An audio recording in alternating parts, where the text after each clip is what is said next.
Dynamic intention. Oh, telling me that live video is starting now.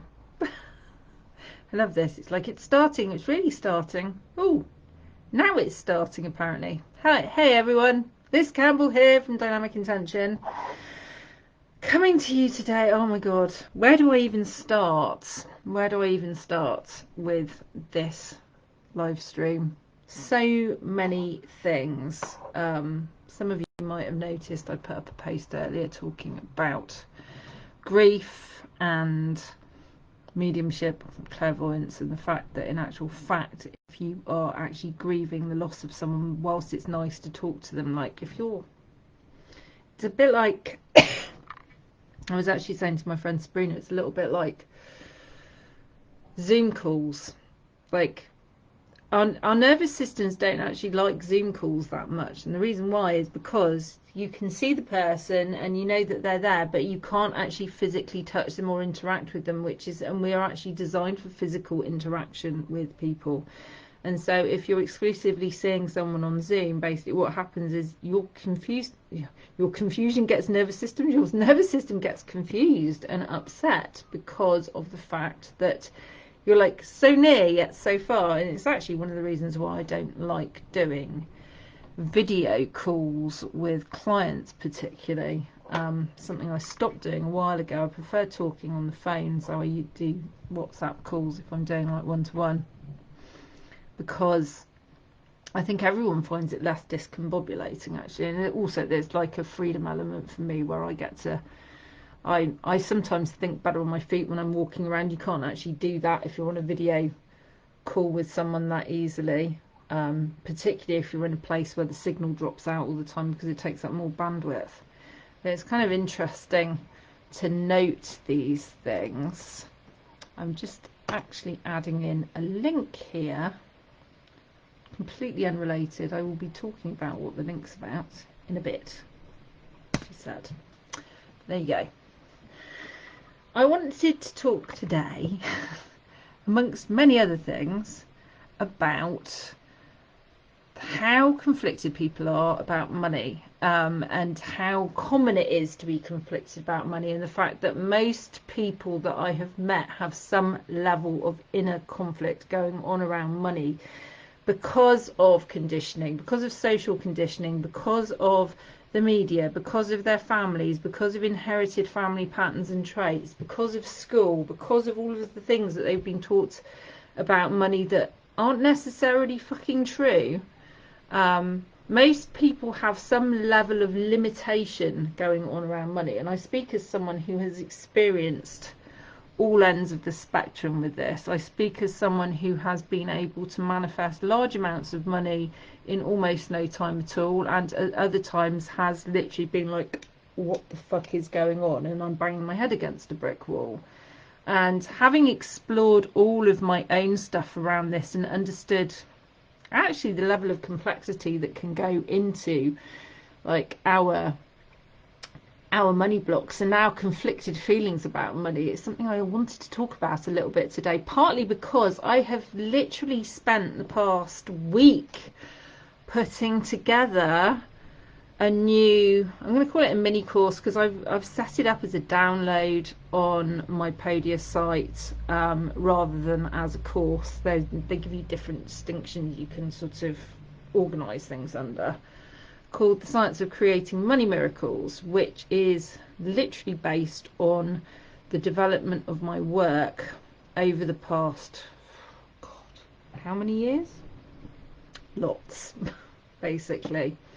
Having explored all ends of the spectrum of this, and also having developed my process for basically creating results, as it were, really very clearly.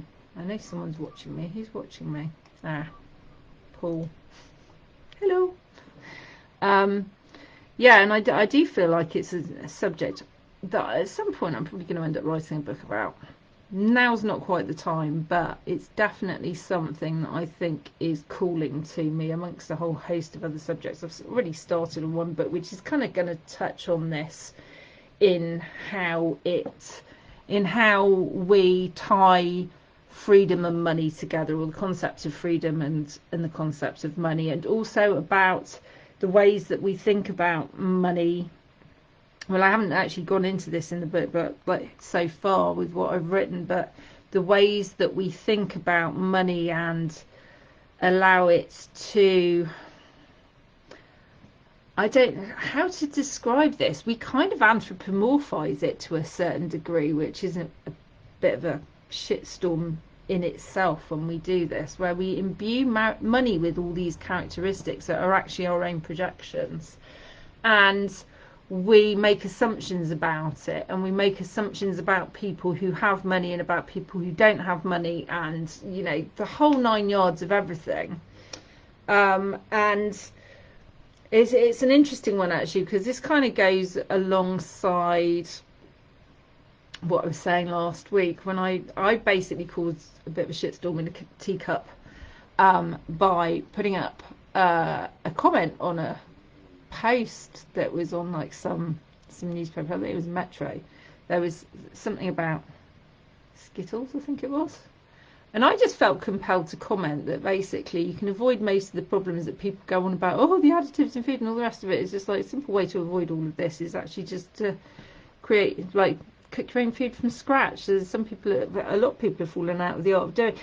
In actual fact, like, you can do it very cheaply, you know, and I did also say if you want to eat ready-made stuff, you can buy from artisan, organic, local suppliers, because you're less likely to get a whole skin full of crap in there. And people got not only really offended by what I said, just simply because I was pointing something out, but also made all sorts of really hilarious assumptions about me that were absolutely just beyond, like, I didn't even, hey Sherry, I know that you're there, I can see you. Oh, that's funny. And now my phone's making funny noises at me. I'm turning, I think it thought I was saying hey Siri. It fucking did as well. Bye Siri. No. Okay. That's so funny. Okay, so yeah, basically what was really funny was people literally went to town making assumptions about me with literally zero knowledge, understanding or anything of me, who I am, where I'm from, all the rest of it. And it's funny because I actually ended up having a discussion with someone else at the weekend. Who was it? It was my friends Richie and Joanne. We bumped into them. Me and Al went to the pub on Saturday evening for a drink and ended up like bumping into them and like having this, like, basically they ended up coming back here for dinner. But we ended up having this conversation about, like, Richie was saying that he actually, like, he had something similar, but where he made a load of assumptions about someone based on literally no knowledge of who they actually were whatsoever, like none, and then ended up basically seeing the error of his ways, and he, bless him, and he was just like, oh, I was really ashamed because I made all these assumptions about this person, and I turned around to him and I was just like, this sounds exactly like kind of what I was on the receiving end of the other day, because I said something in the comment thread on this post, and I thought at one point that the comment was going to go viral because people were really massively reacting to it. And it was funny for me because I was able to sit there and laugh at what was going on with all of these people who, like, were turning me into some kind of cartoon character in their heads with no prior knowledge of me.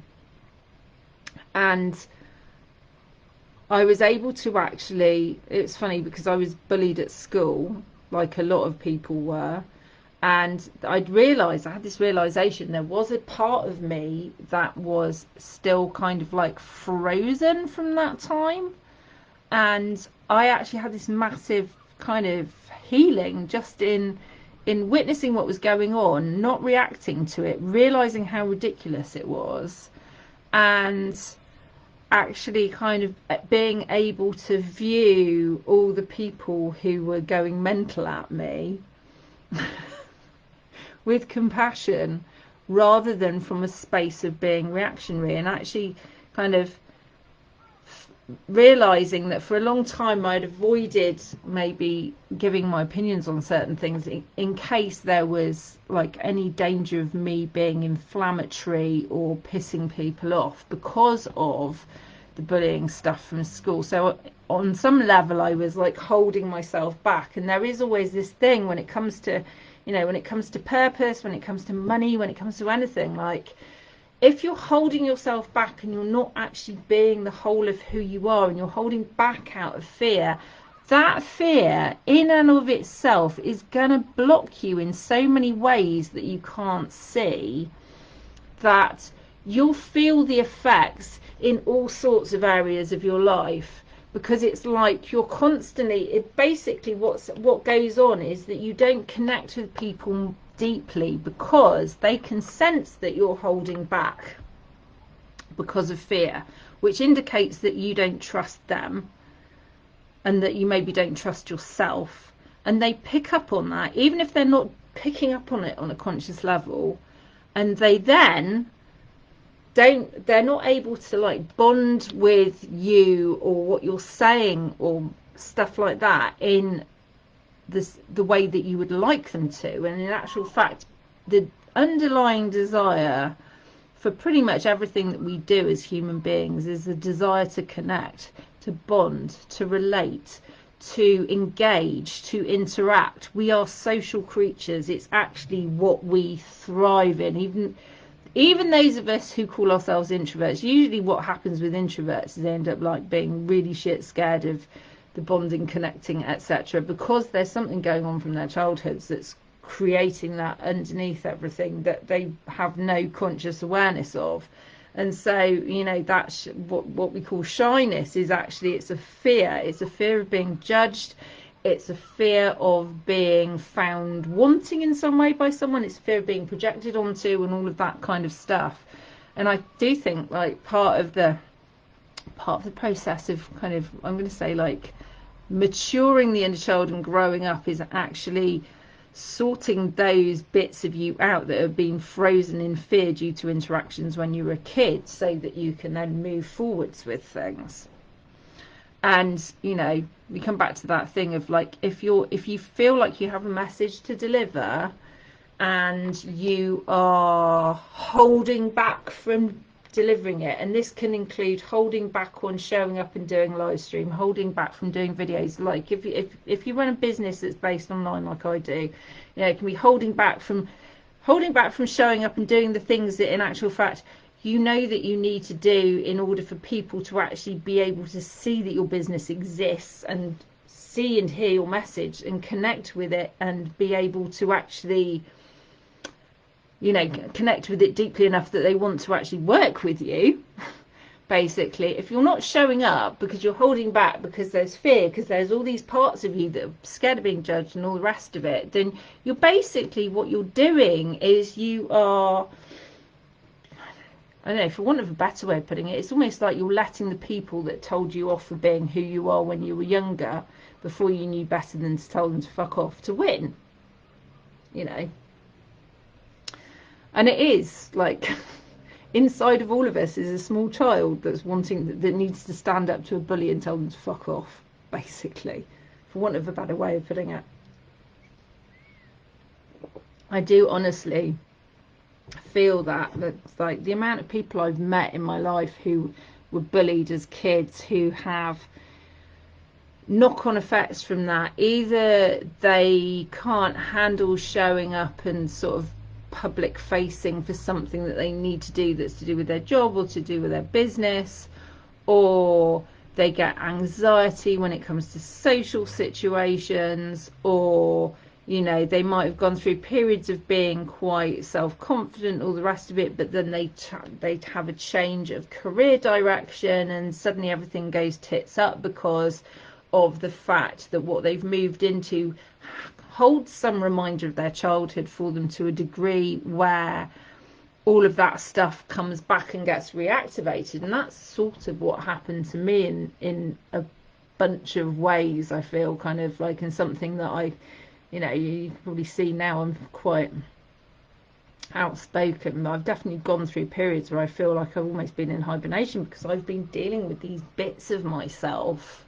I say bits of myself like I'm in pieces, but like these splits in my consciousness that actually have been pre-existent since I was a kid, that weren't an issue during other things I was doing, because of the fact that like what I was doing at the time wasn't actually such a kind of reminder trigger of when I was younger, basically. So it's like, it's all very well saying live in the present moment, but there will be situations in your life where you are inherently reminded of times when you were younger, and there are things within your unconscious and subconscious that get activated, basically, in order for you to reconfront situations and create a different ending. Basically, this is something that your nervous system does on a regular basis, and you'll keep on bumping up against stuff until you either have the realization of what it is and clear it energetically, which you can do without actually going into that quite a lot of the time. And this is what my work does. You know, the Science of Creating Miracles stuff that I'm putting together at the moment, I've got the Science of Creating Money Miracles is actually up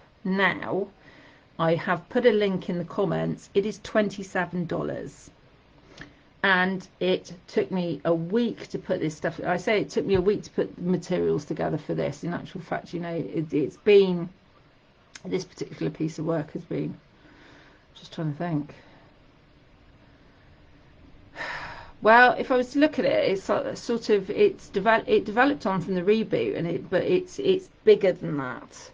And I started work on the reboot in 2016, and there was an awful lot of work that behind the scenes before that went into it. So you could say kind of it's been about 6 or 7 years in the making, really, if I'm honest, with this.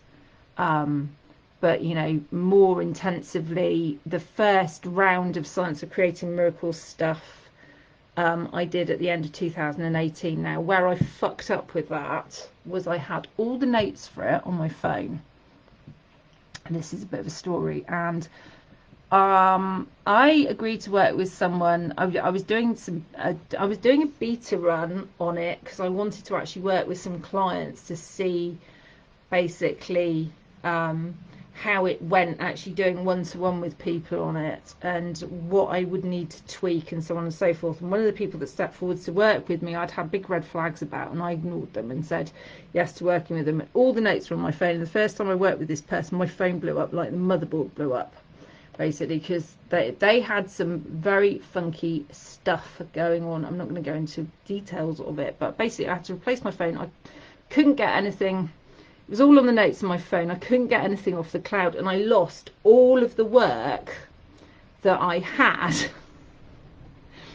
that I'd been developing, that had basically been the thing that, essentially it was all the stuff that got me out of hospital, and I was basically rushed into hospital because I had suspected appendicitis, and it wasn't, and there's a whole load of stuff. Some of you may remember that time. People who know me more recently probably won't.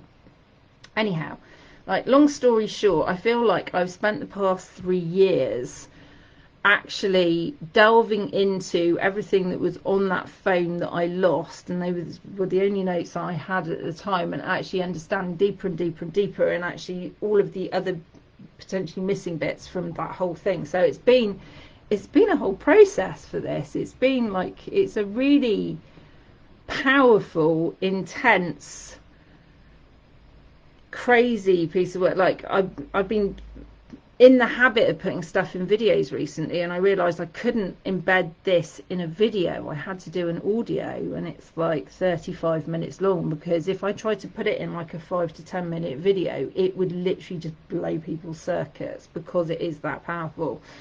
And I've been running it for myself and have already seen, yeah, there's been stuff. I'm not going to go into the details right now because it's all a bit fucking nuts. But yeah, basically getting results for myself. I've just handed it to everyone in my quantum creation group too, and told them to work with it. The journal prompts that have come through to go with it, are super on point. I like managed to pinpoint some stuff that had been eluding me previously. I've managed to dig into some stuff that I'd been completely glossing over to do with my relationship with my mum, and actually sort that out. And I feel like, you know, it's I'm feeling like a massively renewed sense of purpose and vigor and enthusiasm about everything because of doing this work on myself. And it's an ongoing thing, because I've done this The Science of Creating Money Miracles, which is this $27 thing. I'm also doing a much bigger course that I'm putting together, so I'm working through on that and understanding all of the applications of the bigger piece of work as well. But I wanted to put out the money piece because bottom line is, it's very difficult to focus on the other stuff when you have your knickers in a twist about money. And I've known for a long time that, you know, when I do the kind of these sort of I'm not going to call them taste a bit, like these sort of smaller packs for people to kind of test out my work, that money's one of the lead subjects that I need to work with people, because it then opens up the gateways for them to be able to start focusing on the other stuff. Because if you're not focusing, like, basically it's very difficult to focus on the other stuff when there's any kind of scarcity mentality going on around money that's pernicious and really bedded in, which a lot of people have. You know, I speak from the experience of witnessing it in other people and in myself, and understanding, you know, the importance of dismantling this stuff so that we can then get into the really juicy things like the purpose work and, like, you know, you can say the body stuff, all of the other bits and bobs, like all of the bits, because at the end of the day there's a whole bunch of different sections of your life that actually all connect in together, that are all actually really important. But we need, like, the fact of the matter is that we need money to live in this world. And if we have a whole load of stuff that's blocking up our money flow or limiting the way that we're able to access it, and, like, you know, all of these restrictions, limitations, resistance, then it ends up becoming this all-consuming subject. And it was funny because I was thinking about this, because I've been discussing, you know, with my quantum creation mastermind group, we've been discussing all of the DNA juiciness recently. And what's been really, really interesting for me has been looking at the things I know I'm passionate about and where they intersect with actually some of my family history, and understanding the kind of hidden gifts in my DNA that in terms of what I'm wanting to do here. And one of my big things is abolition of hierarchy, basically. And in actual fact, you know, at the moment we're in a situation where a lot of people, the way that they view money, they're using it to create hierarchy, and they, like, it's used as a tool of hierarchy. But in actual fact, money has the ability to democratise things in ways that you have, like, almost zero understanding of, because of the fact it's a massive fucking leveler. You know, look at the fact that once upon a time it used to be the aristocracy and the serfs, the peasants, whatever you want to call them, like in most countries, here, Russia, fucking pretty much anywhere you look. And in actual fact, through the advent of free enterprise and all of the stuff that goes with it, we are now in a situation where it's not a case of here's the aristocracy and they rule over us and everyone else is just a serf. In actual fact, anybody and everybody can develop a skill, can develop their purpose, can align their energy, and can create money and receive money. But it does take removing the blocks that you have on the flow of that money, basically, in order to be able to do that, which is where my work comes in. Now, once upon a time there was no such thing as the nouveau riche, right? And now, literally, anybody with I'm going to say the right energetic alignment and attitude and a skill to market can become a millionaire, a multi-millionaire, even a billionaire in actual fact, without any connection to the peerage, without any kind of so-called advantages through titles. And I'm going to like pulling out examples here. Okay, so everyone always thinks, oh yeah, you have to have an expensive education in order to do well and bloody bloody blah. I'm going to turn around right now and say that's a lie. During the course of my life so far, I have met online and in person more self-made millionaires who didn't even finish school and were born into distinctly average circumstances than I've ever met aristocratic fucking silver spoon people. And all of the people that I've met who have been self-made millionaires, who've literally like created their own way and their own path, have been united by several common factors. Okay, number one, innovative and they think outside of the box. Number two, fucking passionate about what they do, and they don't view what they do as work. They're like, they develop more of a kind of, it's like an Elon Musk obsessive sort of mindset. Hey Lara darling, more of an Elon Musk obsessive mindset, that certainly amongst the men that I've met, it's, you know, and again, it's not like a general sweeping statement thing, but it's something I've observed and witnessed. Okay, where they're doing something they're really passionate about to the degree that it becomes all consuming for them, probably because they're slightly neurodivergent as well, which is, you know I am. And so they have like this hyper focusing that goes on, and this is actually where I want to also address the neurodivergence thing, with people thinking that it's disadvantageous to be neurodivergent.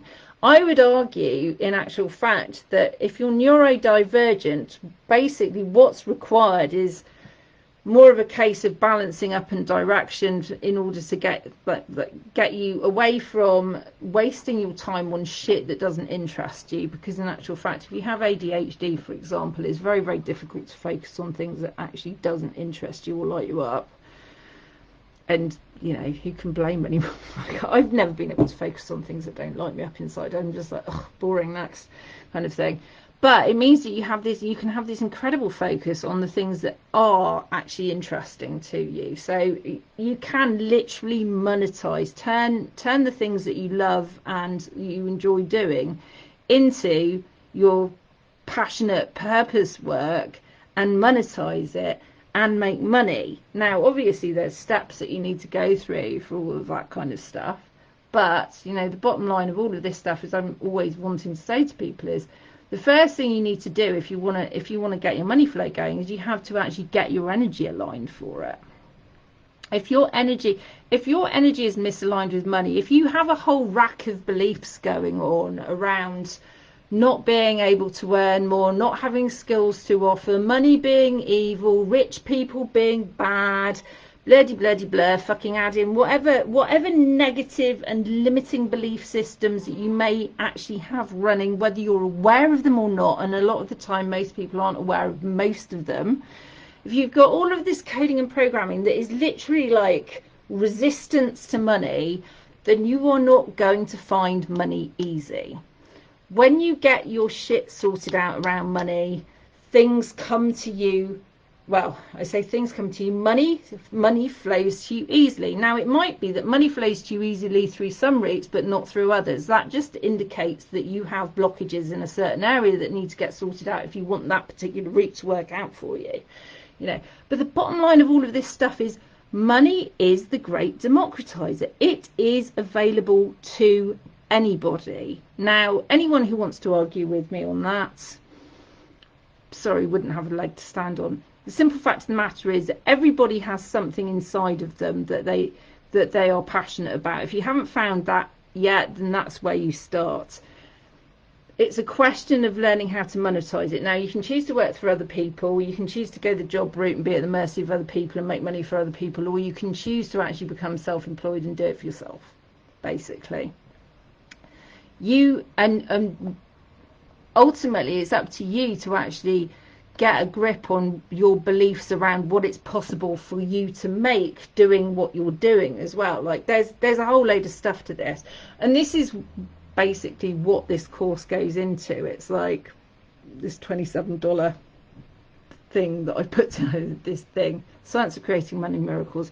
It's what it goes into. There's activations in there, there's a series of things in there that go in a certain order, there's an explanation of how you work with it, and there's also journal prompts, which are one of the most important things. And these journal prompts are absolutely fucking invaluable in terms of helping you to understand yourself and what's going on and where you are cock blocking yourself when it comes to money flow. Okay, and also getting you tapped into what it is that your soul actually wants to experience in terms of like how money comes to you, because your soul will have certain things it wants to experience and other things it's not that fussed about. Whether you're actually connected to that and understanding what that is, or whether you're not, is entirely an individual thing, depending on how much conditioning you're carrying, carting around with you like some kind of sack of potatoes that you have to carry for the rest of your life, most of which has been handed down to you by your family, by teachers at school, by everyone you've ever met who's got a dysfunctional attitude about anything, who's convinced that they're right, you know, by society, by the government, by local government, by fucking whoever, Joe Blogs on the street, whatever. Basically, the bottom line of all of this stuff is that ultimately you're the one in control. Whatever it is that you believe, you will also perceive and receive. So if you believe that money is evil, you're not going to end up basically allowing yourself to have money, because no one wants to be evil, right? So that's one of the most ridiculous beliefs ever. Money's not the root of all evil. Money is literally a tool that you can use in whatever way that you want. If you want to use, like plenty of people use it for so-called evil deeds or whatever evil deeds, and sometimes we project our idea of what they're doing without actually having any idea of what they're doing about it. Basically, that's another human habit that we have. The amount of projection that goes on is fucking ridiculous. You know, unless you actually know, making assumptions. They said never assume anything. It makes an ass of you and me. It's true. You know, making assumptions about people without knowing them, without understanding their motivations, without ever having spoken to them, is probably the most ridiculous and possibly time-wasting thing you can ever do in your life. You know, ultimately, I come back to that thing of like focusing inwards rather than outwards. And it's like, okay, so what do I believe about, like, where do I have beliefs about money that are negatively impacting my own financial health? Basically, you could journal on that tonight if you wanted. Where do I have negative beliefs about money that are where do I have limiting beliefs about money that are negatively impacting my financial health? And you can literally free write. If you free write on stuff, essentially it's kind of like an exercise in channeling your own higher consciousness, learning to free write stuff. But it's something that when I'm working with clients, I always get them to do. You know, you sit down with a journal, you ask yourself a question, and then you allow the answer to come through you without getting in the way, without trying to think of what it is, without like, oh no, it's a school test, I've got to work it out, basically. And you can pinpoint by actually just allowing that higher consciousness overview to come through. You can pinpoint what's going on. And I've become quite practiced in writing journal prompts for this stuff, which is why I've included them in this pack. But you know, it's super powerful, and I highly recommend. And I used to be the person who'd be like, oh, journaling, schmurling. I've done a complete about face on journaling over the past year or two. I think I started journaling regularly 2 years ago, and it has given me so much insight. Like when I'm working on myself, on kind of what things I need to focus on, what I need to let go of, you know, where I'm blocking myself with things that I wasn't aware of it, you know, where I'm sort of acting out of alignment with my own soul, it's super, super, super useful. Like if you're one of these people that is just like, I don't want to pay to do a thing, but you know, I can afford a notebook, just sit down and journal.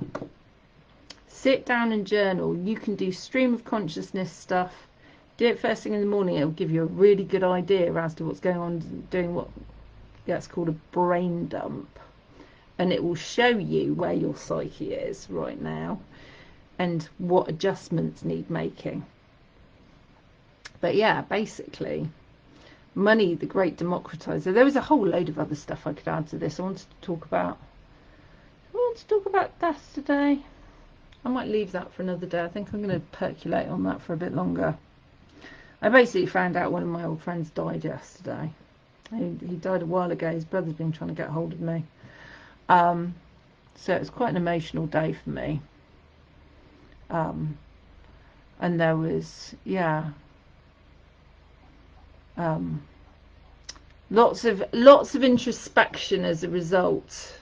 I think, you know, this is one of the gifts, I guess, that death gives us, is just that time to kind of turn inwards and look at what it is that we're feeling remorseful or regretful about, and why, and all the rest of it. I mean, I've got the added advantage of, usually when I start thinking about anyone who's died, they're in my ear within 5 minutes. So I did actually have that too. But like I was saying in that post I put up, whether it was this morning or yesterday, I can't even remember now. I think it was yesterday. Was it this morning? It might have been early this morning. It's been a bit of a blur. It's not the same. Even when you have someone's spirit in your ear talking to you, it's not the same when you can't hug them. It's like that Zoom call analogy. It's not the same when you can't hug them. It's not the same when you know that you're never going to be able to go visit them again, hang out with them, have dinner, have a glass of wine, all that kind of stuff. You know, just the things that you take for granted with your friends and loved ones. And so, yeah, I'm on a big thing at the moment of like, if people mean something to you, fucking tell them. Don't leave it unsaid, and then find at the point where they do walk through that doorway that there's just all of this unexpressed love inside of you, because that's what grief is. Because that's just gutting. It's gutting. So yeah, a bit of a kind of downturn at the end of this, but yeah, essentially these are the things I wanted to share today. If you want to avail yourself of the Science of Creating Money Miracles pack, is it a pack? Mini course. It's down on Paydo as a download, and it's got like 6 or 7 things in it. It took me a good while to put together. You can do that by clicking on the link that's in the comments here. And if you want to share your thoughts about money or death or democratization or money blocks or anything else, you are welcome to comment underneath. And I think I'm going to leave it at that for now. And if I do put this on YouTube later, for all of those of you on YouTube, check the drop down box underneath the video, she said,